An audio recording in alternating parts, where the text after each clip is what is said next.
So last time we actually saw examples of tropical climate, but we saw the residential examples, right?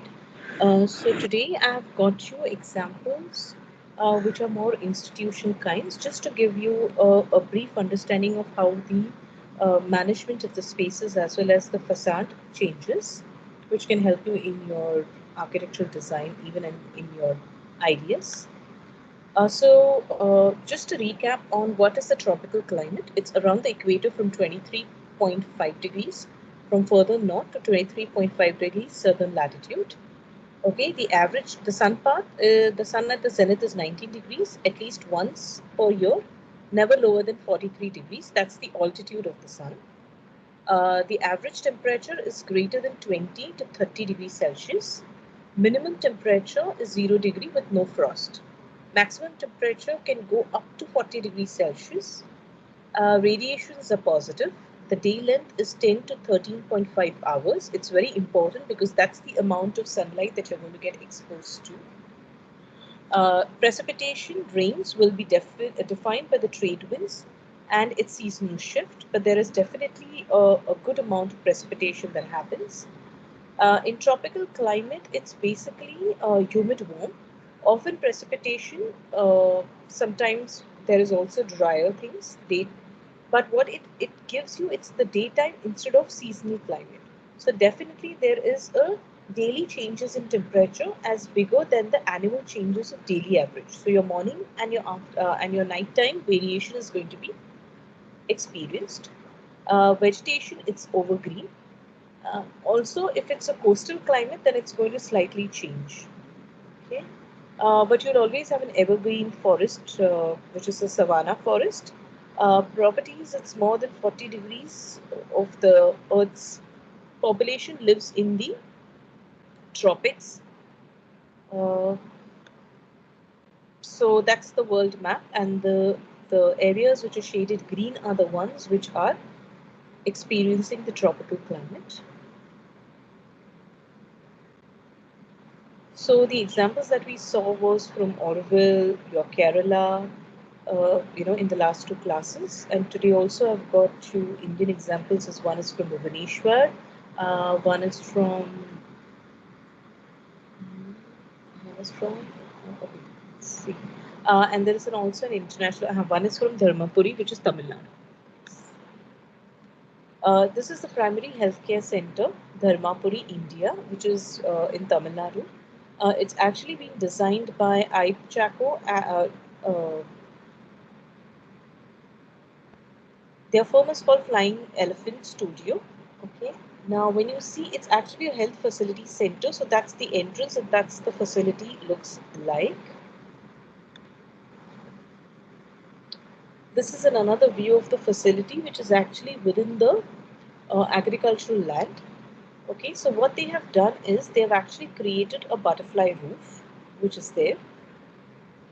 The entire rainwater harvesting is being treated as a feature wherein you have this deep gutter that runs right at the center of the butterfly roof, and it actually projects out into a kind of a gargoyle like a feature, and it empties itself into these troughs which are created within the land surfaces, and from there it goes for the harvesting.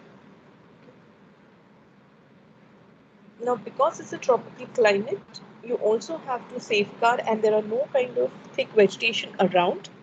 You need to create your own microclimate for your building. So they have created this another paraphernalia which is there on the surrounding the main building. So let's see the plan. It's easier. So that's the plan of the building. Okay. So when you enter up the ramp, that's the circle is your feature, water feature, and that's the internal rectangular building that you see. And around that is your uh, paraphernalia that you have created, which is these that you see. Where are these posts that's actually holding your butterfly roof? Now, if you notice between these posts, they've actually created these grass panels which are there, which are actually movable panels because they actually direct the wind. And what they do is they actually create as a shading device as well for the internal spaces which are there. So the passage or the corridor, people can easily wait and sit during the waiting hours. Now, the kind of landscaping that is being used, it's all native.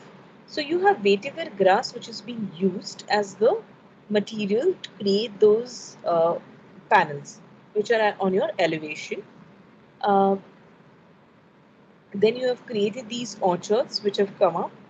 There is a lot of shrubs which have also been created. Okay, so you try and create an entire microclimate around yourself which will actually come up in a certain time period. Now this is the image that was being clicked in 2016, which when the site was just being completed.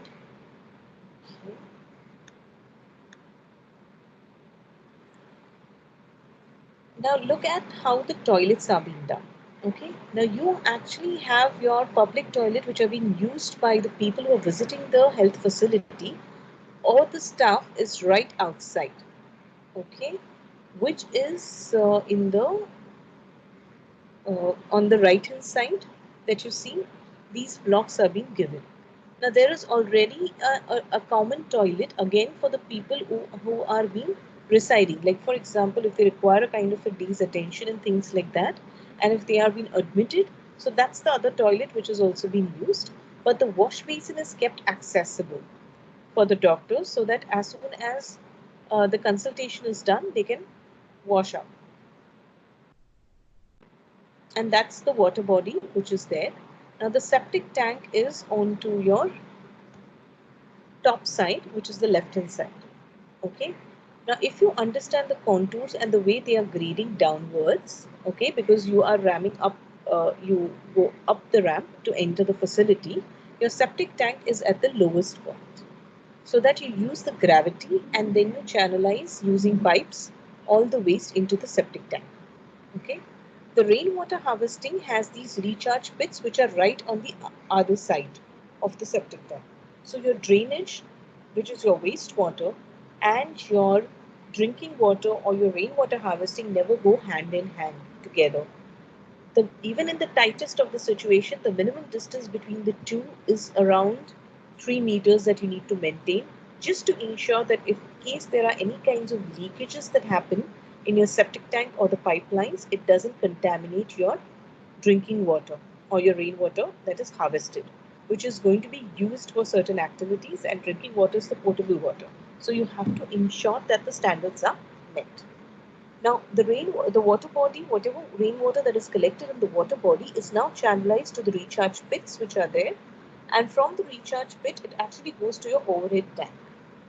Now, in your overhead tank, whenever you will always have two compartments. One is your flushing requirement and one is your domestic requirement, which is nothing but your drinking. So get these words correctly. Domestic is for drinking and flushing is where the water will come in your pots.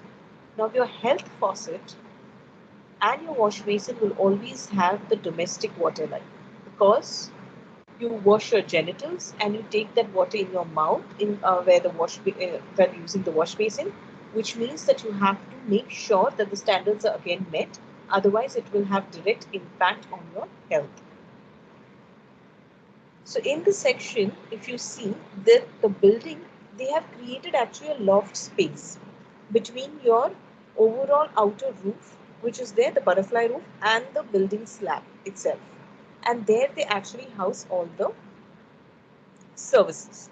Your AC outdoor unit and things like that all being put up there, your electrical cables and things like that.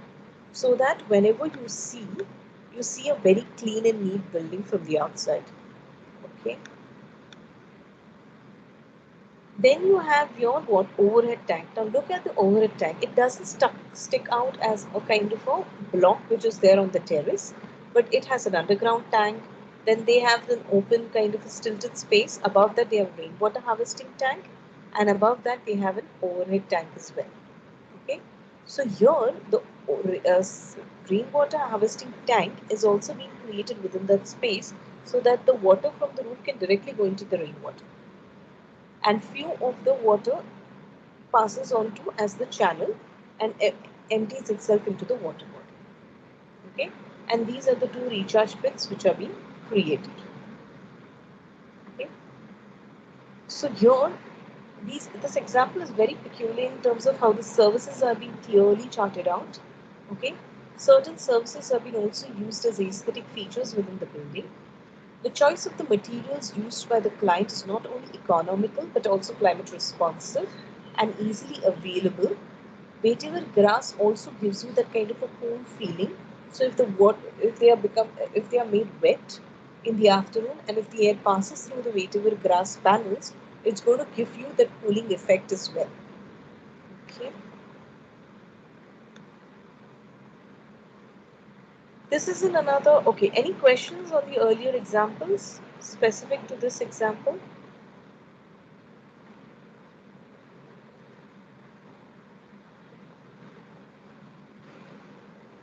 Okay, let's move on. This is in another secondary school which uses passive ventilation systems. It actually won the 2012 Wholesome Award, wherein Burkina Faso is the place in Gando, wherein they have created this kind of a healthcare facility uh, where the villages themselves have built this facility for themselves, and it's kind of an incremental phase-wise construction that they have created. So we will not see all, but we will see few of the buildings. This is one of the blocks which is there, wherein they have actually created kind of a stepped garden, okay, which actually also acts like a rainwater garden, wherein the rainwater gets filtered, okay, and percolates itself within the ground. As the water has the ability to cool, they have also inserted these earth pipes which are there, which actually passes the air to the internal space. Okay, so the cooling of breeze through the stack effect is being created. Again, they have a building which is very similar pattern than the earlier, and they have another kind of a skin that wraps the building. And on the other hand side, they have actually created they have utilized the slope in such a way that they have created a terraced kind of a garden space, which is nothing but on working on the principles of functional landscape, where you utilize the landscape in terms of your vegetation, your plantation, and your shrubbery to treat the air which is going to get introduced within the spaces, and as well as it talks about using your rainwater harvest, using it for your rainwater harvesting or your water conservation practices.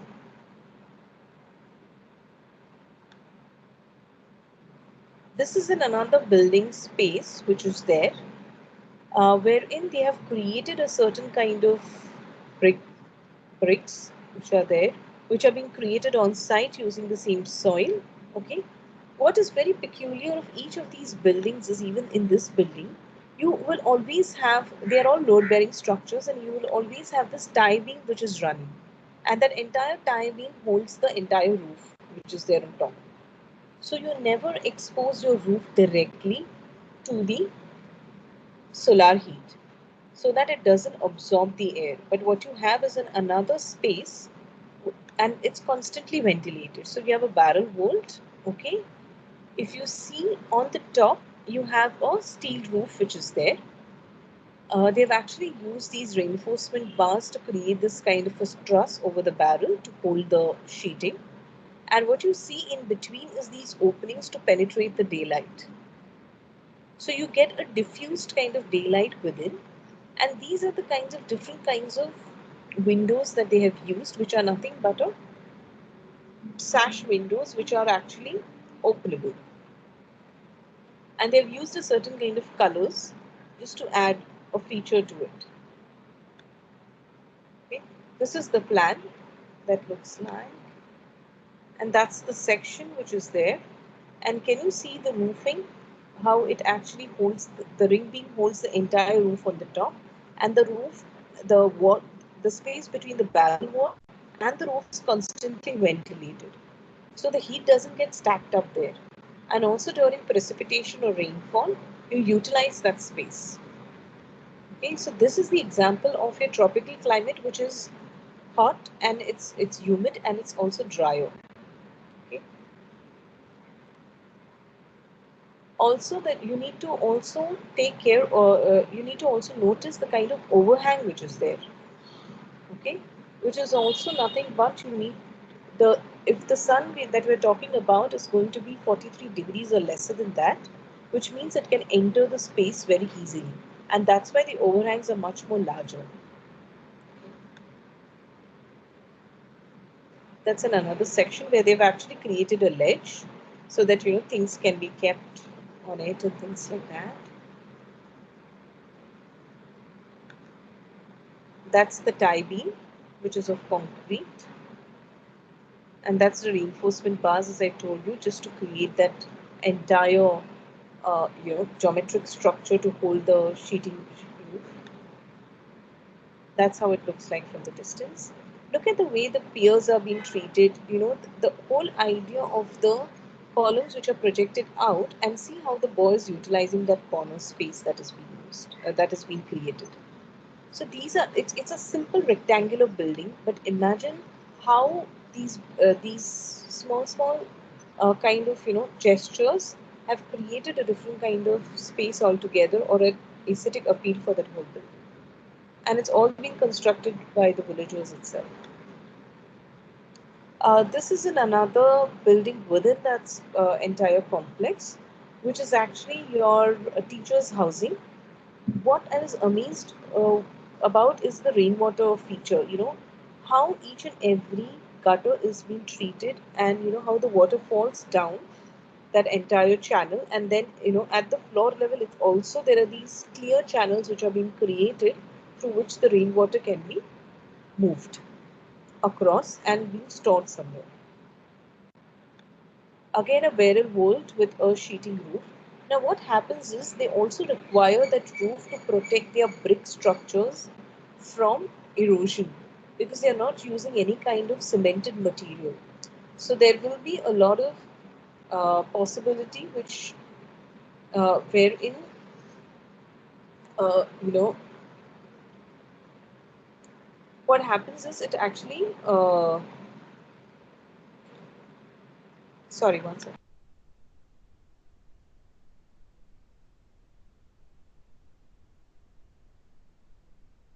Sorry, there was some fire smell that came from. Okay, so this is the water. So the barrel vault, the curvature of the roof is also such that you never give a very flat surface and the maximum surface for the incident sun to hit onto your roof, which means lesser amount of uh, heating up of the roof that occurs.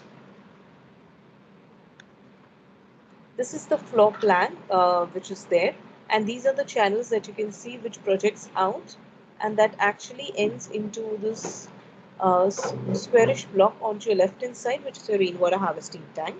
Now here the toilets are being tucked on the back side, okay, which are there,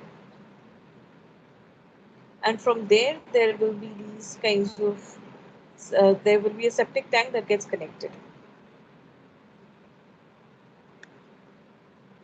That's how the section looks like. Now look at the barren walls which are there. Look at the surface area. Now if I have the flat surface, the incident sun is going to have its maximum impact compared to a round curved structures. So the teachers' houses were designed to attract teachers outside of the countryside, because that is another challenge that they face, that no one wants to come to the villages and teach, as well as to promote the use of earth as a sustainable and durable building material. The houses were realized as a series of adaptable modules, each of comparable sizes to the traditional round huts typically found in this region.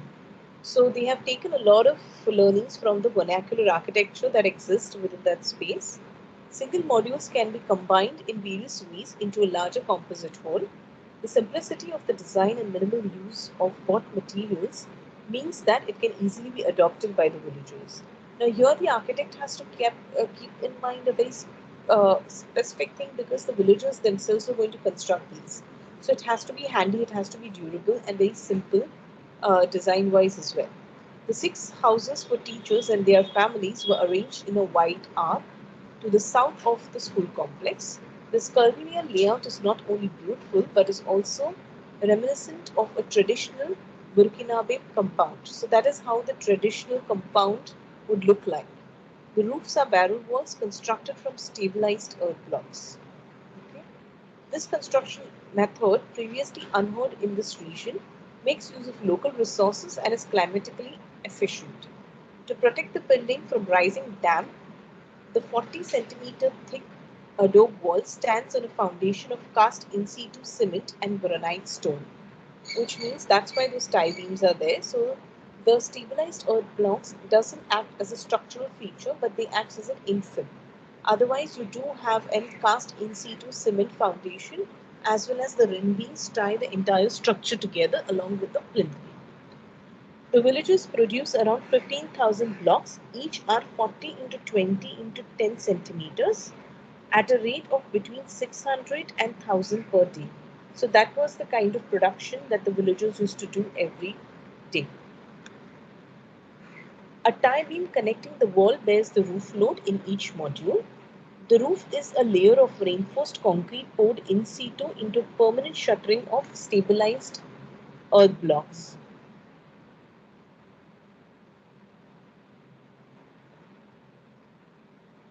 I shall answer that. The roof heights alternate between 100 centimeters and 150 centimeter. Therefore, when they overlap, a sickle-shaped opening is formed and served as a means of ventilating the interior and providing daylight. Generous roof overhangs protects the wall from moisture. In traditional Burkinabe's houses, a special type of thin loam rendering mixed with vegetable juice and cow dung is applied to the outer wall as a protective layer of about 3 centimeters against weathering.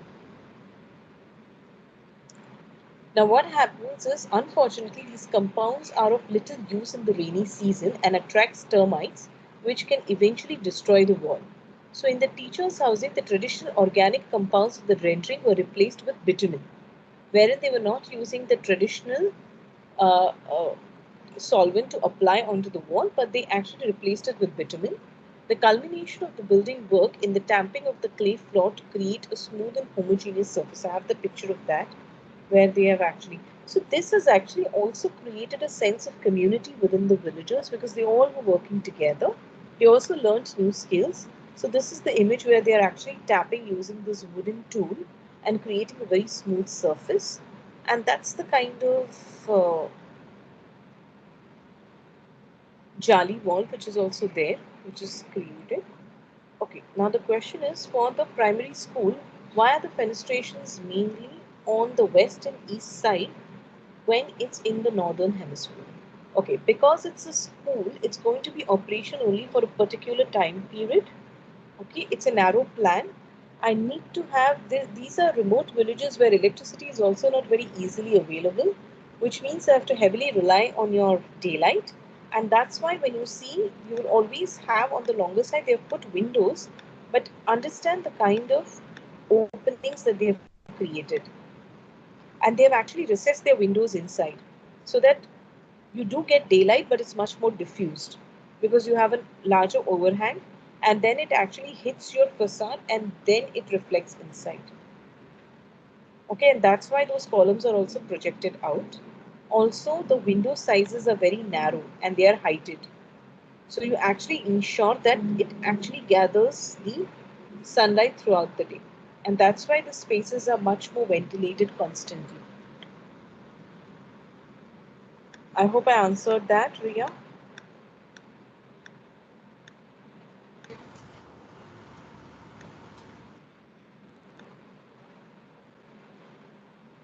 So that's the image. So here also you have this barrel walled ring beam which is there, and then you have a space which ventilating the upper roof with by the lower roof.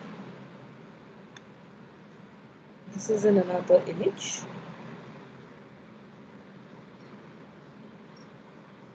So this is the application of the bitumen layer onto the concrete or the cemented kind of elements within the building.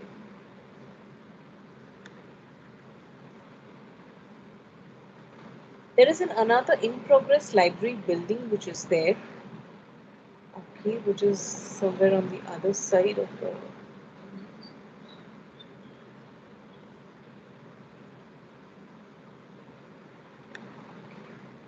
And that is the longitudinal section of the library building.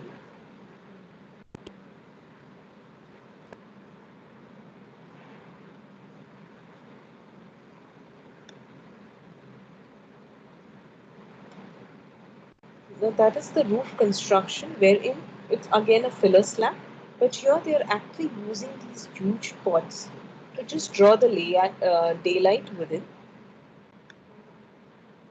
This is the size of the pot which they are cutting and utilizing it within the building itself.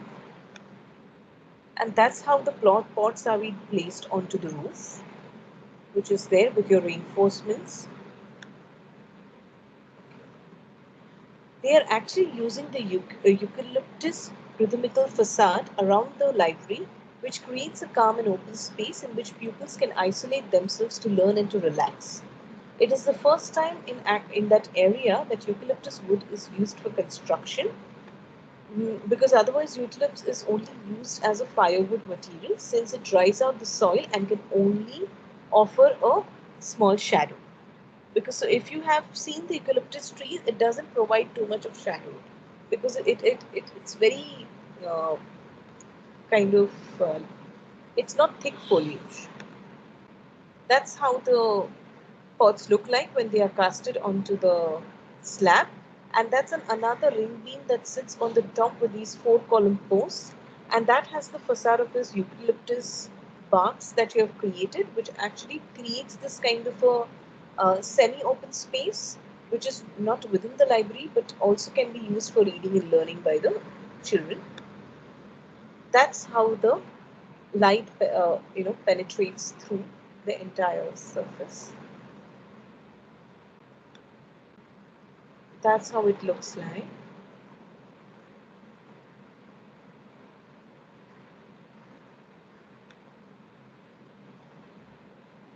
So these are all during construction. Then the windows and all came up. But look at the way the light is being treated within that entire space.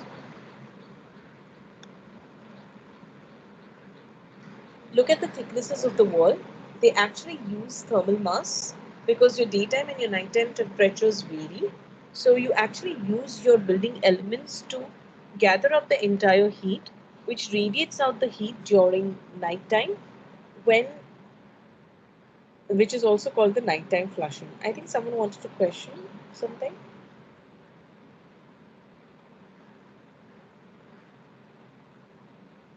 Does anyone have any question? Someone unmuted themselves. Okay. The other institutional workplace is from Bhubaneswar, Odisha. It's the Krishi Bhavan, okay, which is much more larger building than what we saw. So first we saw the residentials, then we saw something which is much more at the rural level, and this is something which is created within a city, urban environment. But if you see and understand the choices of materials are same, but there is variety in which the way they are being used, okay, and also the kind of experiential quality they create. This is the overall view of the Krishi Bhavan, where you see the terrace also has a lot of landscaping or the urban farming that happens, and you also have a spill out open space or in front side of the building, where there is a lily pond and things like that. So that is how the site is being cited within an urban context. Okay.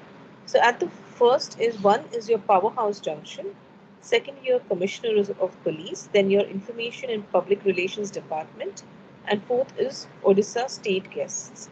Within this entire high kind of a workplace area, your Krishi Bhavan is being located. That's the overall ground plan, wherein you have your entry gate. You enter. The As soon as you come in, you have an entry gate, entrance, which is there where your 5C is written, which your central court reception. So this is very important, guys. Even whenever you enter straight. There always have to be a drop-off point in any public building. Okay. Once you enter, then you move out from the other gate. Okay, or you turn around and then you enter your basements, wherein the ramps are there on the other side. Okay. So once you come in your central court, which is your reception, uh, it's been lined up with other courts as well. So 5B is also a court, and then you have 5A as well. So these three courts which are being created. Another thing is a deep plan. Your periphery, where the functions are being placed, will always get direct access to the daylight. But your internal spaces, if the courtyard was not to be created, the daylight becomes a problem. It becomes a very dark space because a facade can only, with a window, can reach out to 7 meters maximum, not more than that. And that's why if you most of the floor plans, narrow plans work with 14 meters because you have windows on both sides. But when deep plans, you need to create these kinds of cutouts which are converted into court areas. Then you have your basically your training rooms is there, then your kitchen is there, your multi-purpose hall is there. But what happens is from the forecourt of central court of your 5A, you enter into this open space that we saw from the other side, which is nothing but it's a recreational space where 2B is your public plaza with a lot of planters are there. 2A is another forecourt that you create so that people can also enter from that side, especially the pedestrians. Okay. Uh, then is also you have your lily pond, which is your 2C, if I'm not mistaken, yes. And onto your right hand side, where this third is your auditorium building. So now, if I look at this image, the one that you see with these, you know, blocks which are recessed windows, which are these typical conventional looking windows, that's your auditorium block, and this is your entire Krishi Bhavan, which opens that 5C will be the court here where the steps are that you see. That's your auditorium. Sorry, that's your basement along with your auditorium, which is there. Now, in the basement, you will all have all these services which are placed. Okay, you have your pump room where your underground tank and things like will be there. 3 is your driver's hall so that people can have that's their resting space. There is a circulation core, which is your 4, which has staircases and lifts and also ducts which are there. Okay, and then is your parking. And 5th is your maintenance room, which is there. So all the services are being tucked up along with the parking in the basement. That is your terrace floor plan, wherein you can see these rectangular blocks are nothing but your horticultural exhibits which are there and also the plantations. Then you also have fish ponds which are there on the top, wherein they are creating a pond ecology by using fishes, so that even if the water is being uh, exposed, stagnant water is being exposed to the sun rays, it's still not going to create algae and stuff like that because it has its own thriving ecosystem with fishes and tadpoles and things like that. There are a lot of horticulture exhibits. Now, understand it's a Krishi Bhavan. It has to do with agriculture. Okay, so they will have a lot of samplings. They will have a lot of these kinds of exhibits. So they have used the terrace area and they have also used their forecourt to create this kind of experience. They also have vegetable planters. And fifth is their HVAC plant, wherein your cooling tower and things like that will be there.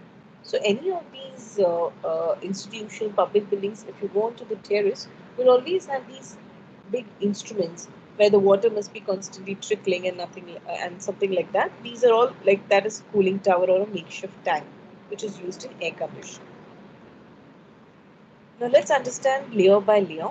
Mm, So let's first. So this is your ground floor, wherein 10 is your auditorium.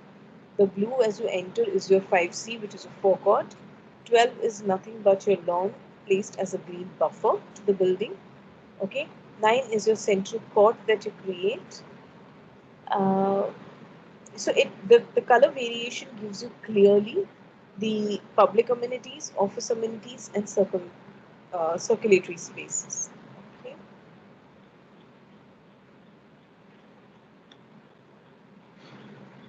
That's the typical section which talks about the circulation. Now they have created this pool, sorry, uh, pool or the water body in such a way that the winds has to brush through the water body and then enter the facade or the rooms.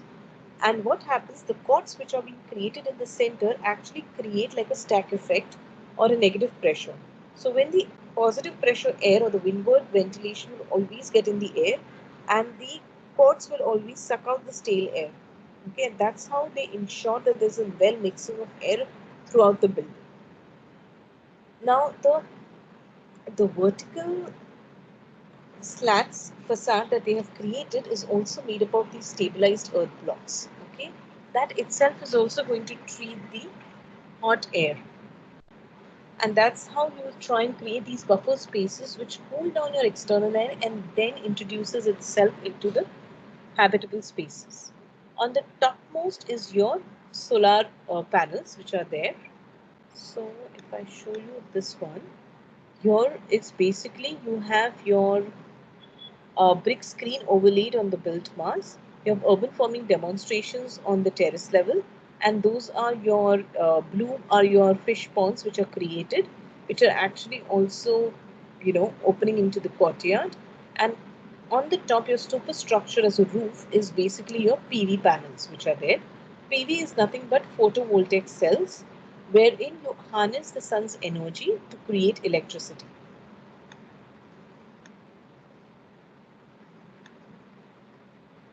Now this is a close-up look at your brick jali. So look at the space that is created between your external wall and your brick jali. So here if you see, the architect has used glazing, okay? Which means that the entire skin that he has created has allowed him to utilize that glazing. Imagine if the screen wouldn't be there, then all the internal spaces would have converted itself into a heat box. So what you get inside is all the diffused light. Okay. Now 4 is very important in terms of that's the ledge on which the brick jali sits. Those ledges are nothing but they will be finished with reflective material. So when the sun rays incidence on it, it reflects out with higher intensity into the inside. Okay. But when it reflects the daylight, it doesn't have the heat because the heat is absorbed by the brick jali, which is there. Okay, and the remaining which is there is going to be absorbed by the glass. So whatever input of the heat is coming indoors is comparatively less because of the second skin that is being created on that facade. So definitely that is the south side that you're seeing. Yes, Shravan? So does it work like a reverse greenhouse effect where instead of trapping the heat, you have to bring the light in? Or Yes, you don't have to trap the heat because it's any which way is hotter. Because here we are talking about, if you remember the data sheet that we went through, 40 degrees also sometimes the temperature exceeds. But more probably it's between 24 to 35 degrees, which is probably hot. It's not so comfortable or colder in the summers. So you have to safeguard and your internal spaces from the external heat that's coming. thank you so much. Well,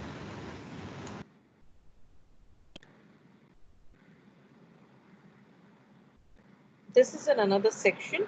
Okay, the room towards the south and the room towards the north both has the jali, but the north actually has another stack which is created of the hot air because it's not going to get heated up the north. But what they have done on the top, they have created this extractor. That's the top. Can you see these blue rings on the top?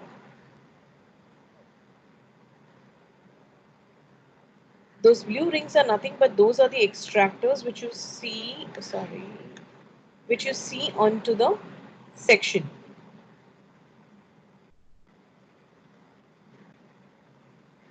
Okay, and you do have an opening which is there as a ventilator, which is 2. Okay, 3 is in another opening which is there. So your actually your room towards the south is the cold air that you get from after it brushes itself from the uh, uh, using the pool water, it enters into the space, gets heated up by the occupants, the kinds of machinery which is being utilized, and then you have because the hot air always rises up, you create an opening at the ventilator height, and from there, because these rotators are constantly extracting, it's running on mechanical energy, it's acting like an exhaust. So it's pulling out the stale air.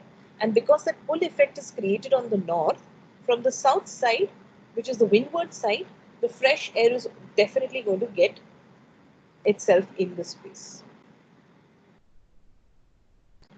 Has someone raised their hands? Yes, Shravan? Sorry, my hand is up still up Oh, from last time. yeah. Sorry. Everyone could identify, right, where the rotators are being located?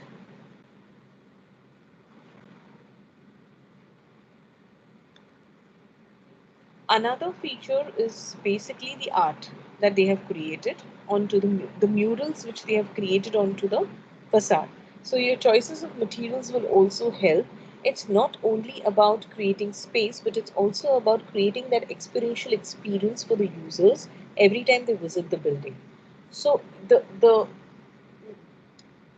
uh, your architecture is only going to get celebrated if you create that stopovers in terms of experiencing your buildings. So we'll see some of the images that they, especially the corridors and the way they've created the corridors for people to use. So that's the entry. Okay, look at the murals which are on the top. That's the kind of a stepped to your reception space where the planters are kept. Okay. This is brick as well as laterite is also being used. Now that is your lily pond that you see, which actually overlooks this kind of a stilted area. Okay.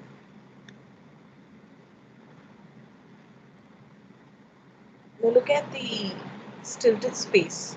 The ceiling is not being finished. It's been, form finished cement. Okay, the lights are being very simply used. They've actually created light fixtures using a lot of these iconographies from the agricultural, historic periods, and created these kinds of light fixtures. There is a water pond that runs.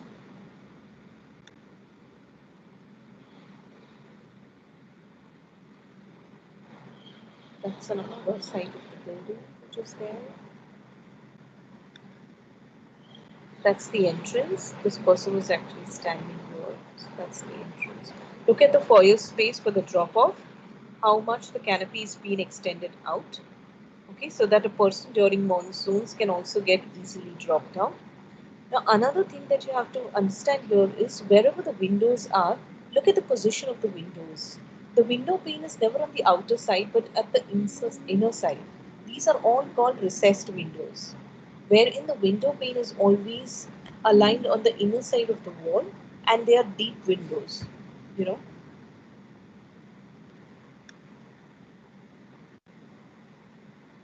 I actually wanted to get this slide just to show you how the rainwater is again treated. Look at the kind of gargoyle that they have created and becomes like a water feature for the building. It's never about the rainwater harvesting is never about just pipelines and putting that, directing that water into your rainwater harvesting tank which is stuck somewhere. But how architects are beautifully using these services to create these kinds of smaller elements which excites the visitors as well as it gives a totally dynamic approach to the entire architectural language of that space. That's the closer with the facade and how the gargoyle looks like. So generally the gargoyles, they use a lot of animal mouths. So, historically it's been seen. So if you see VT station, most of the turrets that come out with the animal faces are actually nothing but gargoyles. That's the top view. Now look at the gargoyle that enters itself into the pond, and from that pond it enters into a lily pond. Okay. Now this lily pond will actually have its own ecosystem. and that's why there won't be any kind of infestations and things like that, infestations and things.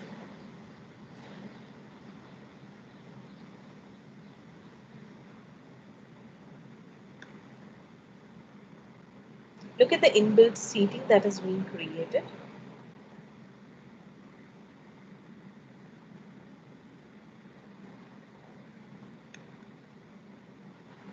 That's the internal courtyard between the buildings that we saw, which is also very important.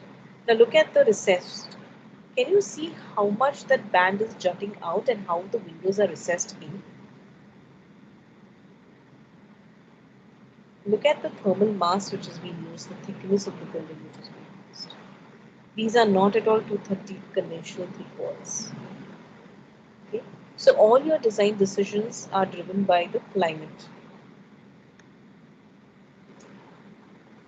Look at the relief work onto the ceiling, and that's how the stilted spaces where people actually sometimes they come over, they have a chat, sometimes the officers have discussion with them there.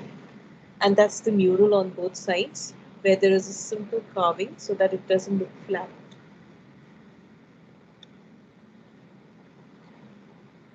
The lighting fixtures and also the screens that are created using these ancient iconographics which are uh, you know uh, interrelated with the evolution of agriculture in the whole period. That's how the ledge wall is created where people sit around. Yeah. Any questions so far?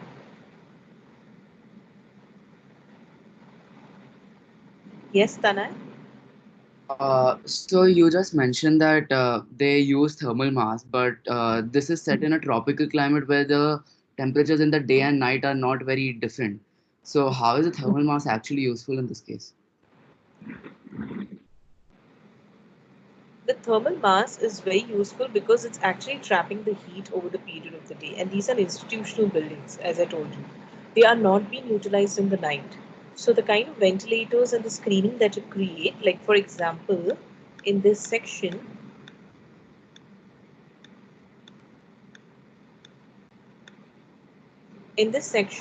I'm going to open up this entire window in the night. And because I have a second skin, it will stop me from vandalism, but at the same time, it will help me do the night flushing of the entire building, which means that Oh, all the trapped heat is being radiated out throughout in the night time. So next day I start afresh with lower temperatures. okay. Okay. Thank you. Welcome. Any more questions, guys?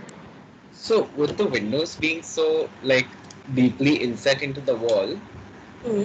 doesn't that affect the natural light? Because it's not like the It objects affects the that natural light, but what happens is when you have the window which is directly hitting sun, which is directly hitting the window, it gives you glare and excess heat.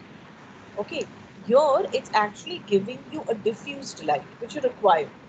yeah. So it's not stopping in the light completely, and that's why these ledges, the black ledges that in between, where the brick jali is being sandwiched between the two, it actually acts like a support system for the jali, and also it tries to get in the it uses reflective materials so that it reflects the daylight and penetrates the daylight much more within the surface. So, for example, if you see the kind of finishes that are there on the jali, are much more. There is a variation in the color. They are not all dark colors. Yeah. So they have actually played with that as well. Thank you. Well, for the primary school, why are the fenestrations mainly on the? Okay, that's done. Any more questions?